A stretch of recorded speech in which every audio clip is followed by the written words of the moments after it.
The wet tropics is one of the most biodiverse places in Australia, providing habitat for over half its bird species, 30% of its mammals, and over 3,000 species of plants. However, this biodiversity has been under pressure due to the historical clearing of native old-growth rainforests. One type of threatened forest is Mabi forests. Mabi forests are characterized by an uneven canopy and a dense shrub and vine layer. With only around 4% of its forest left, Mabi forest is considered a critically endangered ecological community. This forest type is heavily fragmented, with only about 1,050 hectares of small isolated patches remaining. Because of this clearing, many groups in the area have pledged to help reforest this cleared land, restore habitats, reduce other effects of land clearing, as well as combat climate change through carbon sequestration. In 2022, the School for Field Studies started tackling the challenge of restoring Mabi forest on a cinder cone, located off of McKeown Road, just west of the Curtain Fig National Park. Welcome to the cinder cone. This is one of the cinder cone volcanoes that SFS will actually revegetate. Most of these cinder cones had a beautiful Mabi rainforest covering them, and you see in the distance that they have been cleared for cattle farming. All the vegetation has been removed, and now we have a lot of cattle on them, which means extra nutrients, extra weeds, and it is a huge challenge to revegetate them because of the steepness, the runoff, and the wind exposure. Thank you. Our research consisted of looking into both the carbon market and the biodiversity market to see if either would be a feasible option to help fund the cinder cone restoration project. So the cinder cone requires quite a lot of money as well for the material, and we tried hard to get funding for seedlings, for fencing material, and it's always quite difficult to attract funding for restoration projects because lots of restoration projects going on the Atherton Tablelands. It's very competitive. The current carbon market in Australia, the Australian Carbon Credit Unit or ACCU scheme, has been established since 2011, but only has 3 successful registered projects in the wet tropics. Because of this, the Wet Tropics Management Authority and the Queensland government have partnered with the regional NRM organization Terrain to develop the Cassowary Credit Scheme, a biodiversity market specialized for the wet tropics. We met with a Terrain staff member and developer of the Cassowary Credit Scheme to discuss the role of cassowary credits within the wet tropics. Terrain is part of the regional network of national NRM bodies or natural resource management bodies. So we work with the community on sustainable land management and conservation.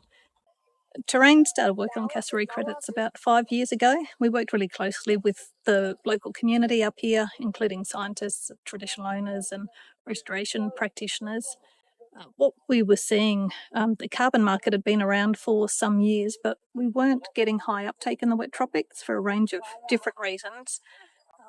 Terrain was interested in designing a scheme that would support our regional communities, including traditional owners, but also something that was specifically designed for the wet tropics that would take into account our really high biological diversity up here. After interviews with members of Terrain and a successful local carbon farm, as well as gathering information from various government resources, we analyzed whether either market could be a feasible option for funding the cinder cone project. We created 2 potential plot designs for future plantings on the cinder cone. The first plot is designed in accordance with the minimum requirements for a Cassowary Credit Scheme project, such as a minimum of 2,500 seedlings per hectare, at least 20 native species per hectare, and the potential to achieve specific target score indicators. The second plot is designed in accordance with the minimum requirements for an ACCU project, including the potential to attain 20% crown cover and a height of no less than 2 meters.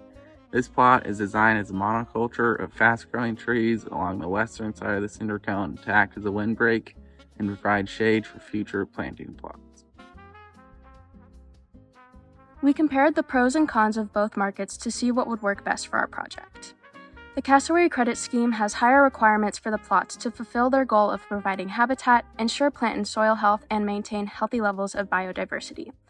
This also helps prevent the land from being cleared once the project is over by placing it as high-value regrowth. They also have reduced the cost of audits with the use of approved operators instead, which is required for each project. There are no requirements on the on-ground planting techniques, so landholders and approved operators can collaborate to do what works best for them and the land that they are working with. This project still is in its draft stages and has the downside of not currently being fully operational. This also means no data on the market price or its stability. Its higher requirements come with the higher risk of not being met, as well as higher costs for planting and management. The ACCU scheme has the advantage of being a fully developed operational market scheme. This scheme has less strict requirements for plant growth and canopy cover, which could mean reduced costs compared to the cat spray credit scheme. However, there are some issues with the current carbon market. One of the major issues with the ACCU scheme for the wet tropics is how carbon storage is calculated. The system used to calculate and account for carbon storage is largely based on non-tropical data, and has been shown to not accurately reflect the amount of carbon stored in the wet tropic forests. The audit costs are another potential challenge of the carbon market. Though every market scheme will have fees and costs associated with it, the high audit costs that come with the ACCU projects are one of the biggest challenges to participation in the carbon markets in the wet tropics. However, the Clean Energy Regulator has been working to reduce the audit requirements for smaller, low-risk plantings. Based on our meetings with both carbon market and biodiversity market representatives, as well as looking into the costs and benefits of both in implication to the cinder cone project, we found that neither would be best suited for our project. We found that the initial costs of entering both markets were too high for the size of our project, but it could make sense if we were working on reforesting bigger pieces of land. Additionally, the difficulty and unfamiliarity of reforesting cinder cones makes it hard to be confident in being able to meet target growth indicators. Our goal of research would also mean that our project is broken into small subplots, which complicates registration processes. Our purposes of reforestation and research would potentially make us a good candidate for other funding opportunities, such as federal grants. Funding environmental work can be hard. However, it is important that environmental markets are expanding because it means that more people are recognizing the importance of conservation.